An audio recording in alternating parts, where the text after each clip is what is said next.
নমস্কাৰ বন্ধু বান্ধৱীসকল, পোনপ্ৰথমে টাইমছ মহাভাৱৰ সকলো দৰ্শকে নমস্কাৰ জনাইছোঁ। বিভিন্ন ক্ষেত্ৰত প্ৰথম অসমীয়াসকলৰ নাম আজি আমি এই ভিডিঅ'টোত আলোচনা কৰিম। আপুনি যদি আমাৰ চেনেলটো প্ৰথমবাৰ আহিছে, আমাৰ চেনেলটো ছাবস্ক্ৰাইব কৰি দিব আৰু ভিডিঅ'ৰ শেষত কমেণ্ট কৰিব, লাইক কৰিব, কেনেকুৱা হৈছে জনাব। আজি ভিডিঅ'টো খুবেই এটা গুৰুত্বপূৰ্ণ হ'ব, আপোনালোকে স্কিপ নকৰিব, মনত ৰাখিবলৈ চেষ্টা কৰিব আৰু যদি মনত ৰাখিবলৈ অসুবিধা পায় এখন বহি লৈ লিখি যাব। আহক আমি ভিডিঅ'ৰ মাজতে যাওঁ। অৰ্জুন বঁটা বিজয়ী কোন আছিল? ভোগেশ্বৰ বৰুৱা। 1966 চনত তেখেতক প্ৰদান কৰা হৈছিল।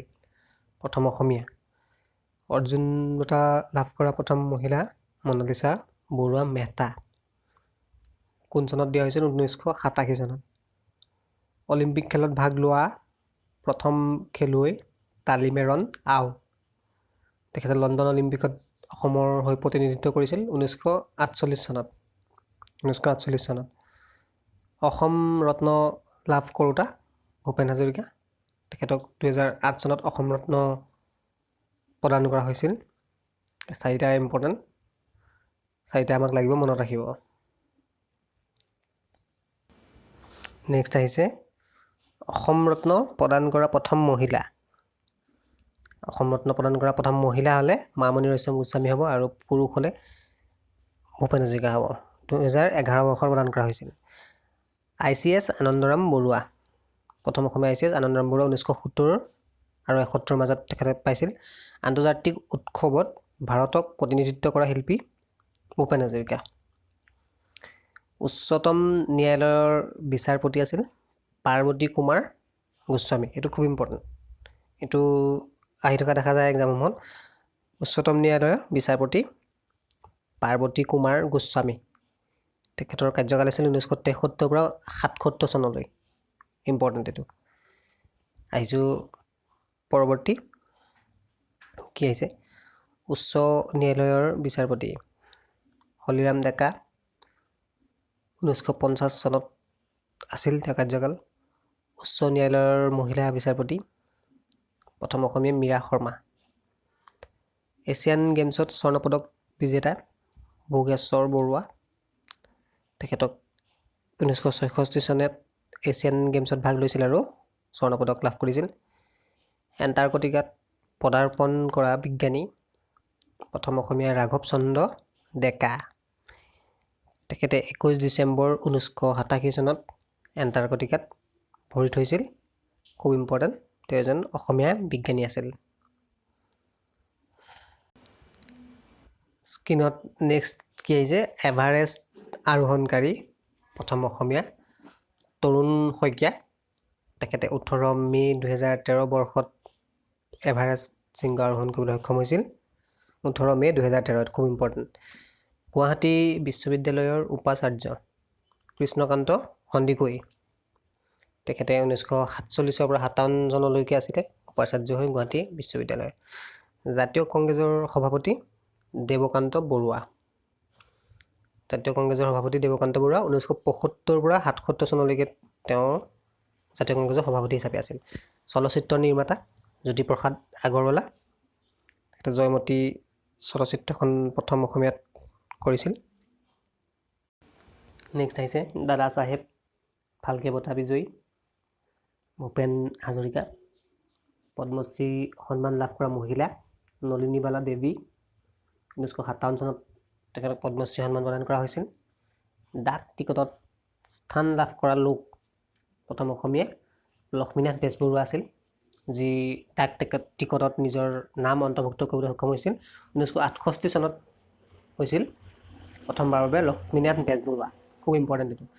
PhD সন্মান লাভ কৰা মহিলা ডক্টৰ কমলা ৰায়ে আৰু তিলোত্তমা গগৈ। দুয়োগৰাকী একেলগে PhD সন্মান লাভ কৰিছে, ডক্টৰ কমলা ৰায় আৰু তিলোত্তমা গগৈ। দুটা নাম ইম্পৰ্টেণ্ট, মনত ৰাখিব। নেক্সট কি আহিছে আমাৰ স্ক্ৰীনত?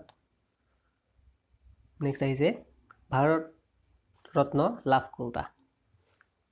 প্ৰথম অসমীয়া ভাৰত ৰত্ন কোনে পাইছিল? গোপীনাথ বৰদলৈ। তেখেতে মৃত্যুৰ পিছত দিয়া হৈছিল মৰণোত্তৰভাৱে 1999 চনত ভাৰত ৰত্ন পোৱা ব্যক্তি হিচাপে। ভাৰতৰ মুখ্য নিৰ্বাচন আয়ুক্ত হৰিশংকৰ ব্ৰহ্ম। 2015 চনত তেখেতক মুখ্য নিৰ্বাচন আয়ুক্ত নিযুক্ত দিয়া হৈছিল হৰিশংকৰ ব্ৰহ্ম। উচ্চতম ন্যায়ালয়ৰ মুখ্য ন্যায়াধীশ ৰঞ্জন গগৈ 2018 চনত তেখেতে নিযুক্ত কৰা হৈছিল দেশৰ মুখ্য ন্যায়াধীশ হিচাপে। আৰু ভাৰতীয় ফুটবল এছ'চিয়েশ্যনৰ সভাপতি আছিল নুৰুল আমিন, প্ৰথমবাৰৰ বাবে অসমীয়া হিচাপে নুৰুল আমিন 1975 চনত তেখেতে ভাৰত ফুটবল এছ'চিয়েশ্যনৰ সভাপতি আছিল। খুব ইম্পৰ্টেণ্ট। নেক্সট কি আহিছে, স্বাধীনতা আন্দোলনৰ শ্বহীদ মণিৰাম দেৱান আৰু পিয়লি বৰুৱা দুয়োগৰাকীকে যোৰহাটত ফাঁচি দিয়া হৈছিল 26 ফেব্ৰুৱাৰী 1858 চনত। ব্ৰিটিছে দুয়োগৰাকীকে নিৰ্মমভাৱে ফাঁচি দিছিল। মনত ৰাখিব 26 ফেব্ৰুৱাৰী 1858। সংবিধান ৰচনা উপ সমিতিৰ সদস্য সৈয়দ মহম্মদ ছাদুল্লাহ।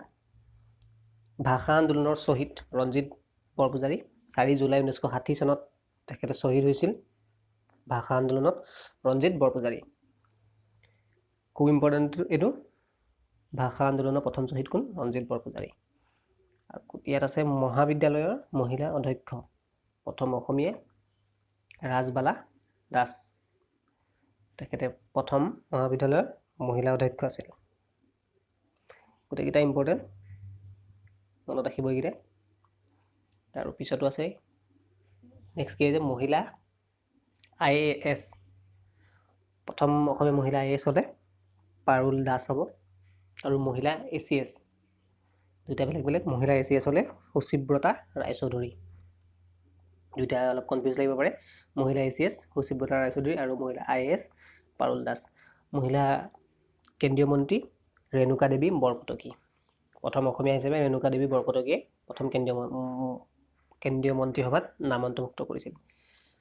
মহিলা MBBS ডক্টৰ ৰজনীপ্ৰভা দাস, তেখেতে 1930 চনত MBBS পঢ়া সামৰি অসমলৈ আহিছিল। প্ৰথম MBBS doctor Rajaniprabha Das. Next কি আহিছে আমাৰ স্ক্ৰীনত, মহিলা সাহিত্যিক পেঞ্চনাৰ। প্ৰথম মহিলা সাহিত্যিক পেঞ্চনাৰ হ'লে নলিনীবালা দেৱী। মহিলা মুখ্যমন্ত্ৰী ছৈয়দা আনোৱাৰা তাইমুৰ 1980 পৰা 81 চনলৈ। খুব কম সময়ৰ কাৰ্যকাল আছিল মহিলা মুখ্যমন্ত্ৰীগৰাকীৰ। ছৈয়দা আনোৱাৰা তাইমুৰ 1980 পৰা 81লৈকে তেওঁ কাৰ্যকাল আছিল। মহিলা স্নাতক অৰ্থাৎ গ্ৰেজুৱেশ্যন সুখলতা আৰু দুৱৰা আৰু সুধালতা দুৱৰা 1918 চনত দুয়োগৰাকী একেলগে BA পাছ কৰিছিল। সুখলতা দুৱৰা সুধালতা দুৱৰা। মহিলা পাইলট, প্ৰথম অসমীয়া মহিলা পাইলট ক'লে ধীৰা হাজৰিকা চলিহা। ধীৰা হাজৰিকা চলিহাটো খুব ইম্পৰ্টেণ্ট, ধীৰা হাজৰিকা চলিহা। নেক্সট আমাৰ স্ক্ৰীনত কি আহিছে, ৰাজ্যপাল বিষ্ণুৰাম মেধি, তেখেতে মাদ্ৰাজত 1957 পৰা 64 চনলৈ কাৰ্যকাল আছিল। মাদ্ৰাজত দীৰ্ঘদিন ধৰি ৰাজ্যপাল হৈ আছিল। ৰাষ্ট্ৰপতি ফখৰুদ্দিন আলি আহমেদ, তেখেতৰ কাৰ্যকাল আছিল 1974 পৰা 77 চনলৈ, প্ৰায় 3 বছৰ কাল। ৰিজাৰ্ভ বেংকৰ সঞ্চালক, প্ৰথম অসমীয়া ৰিজাৰ্ভ বেংকৰ সঞ্চালক হৈছিল গণেশ ফুকন। PhD ডিগ্ৰী লাভ কৰোঁতা, প্ৰথম অসমীয়া PhD ডিগ্ৰী লাভ কৰোঁতা বুলি ক'লে মহিদুল ইছলাম বৰা, তেখেতে 1930 চনত PhD ডিগ্ৰী লাভ কৰিছিল। গোটেইকেইটা ইম্পৰ্টেণ্ট, মনত ৰাখিব। নেক্সট কি আহিছে আমাৰ স্ক্ৰীনত, সংগীত নাটক একাডেমীৰ অধ্যক্ষ ডক্টৰ ভূপেন হাজৰিকা, প্ৰথমবাৰৰ বাবে হৈছিল সংগীত নাটক একাডেমীৰ অধ্যক্ষ।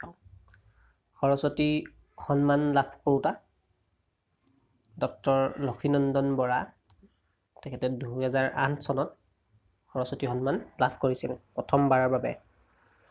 লণ্ডন বিশ্ববিদ্যালয়ৰ D.Litt উপাধি গ্ৰহণ কৰিছিল সূৰ্যকুমাৰ ভূঞাই, প্ৰথম অসমীয়া আছিল সূৰ্যকুমাৰ ভূঞা। ৰাষ্ট্ৰসংঘৰ বিজ্ঞান বিভাগৰ সচিব আছিল ডক্টৰ কুমুদ বৰা। খুব ইম্পৰ্টেণ্ট এইকেইটা, ৰাষ্ট্ৰসংঘৰ বিজ্ঞান বিভাগৰ সচিব আছিল ডক্টৰ কুমুদ বৰা। চাওঁতে চাওঁতে আজি ভিডিঅ'ৰ শেষৰ অংশ পালোহি। ভিডিঅ'টো সম্পূৰ্ণ কৰিছোঁ আৰু অশেষ ধন্যবাদ। প্ৰতিযোগিতামূলক পৰীক্ষাক কেন্দ্ৰ কৰি প্ৰস্তুত কৰা GK quiz, current affairs, maths, reasoning আদি নিয়মিতভাৱে পাবৰ বাবে আজি আমাৰ চেনেলটো ছাবস্ক্ৰাইব কৰিব। লগতে আমি অসম বিষয়ক আৰু কেইটামান ভিডিঅ' আমি আগলৈ লৈ আহিম। ভিডিঅ'টো কেনেকুৱা হৈছে জনাব, কমেণ্ট কৰিব। ধন্যবাদ।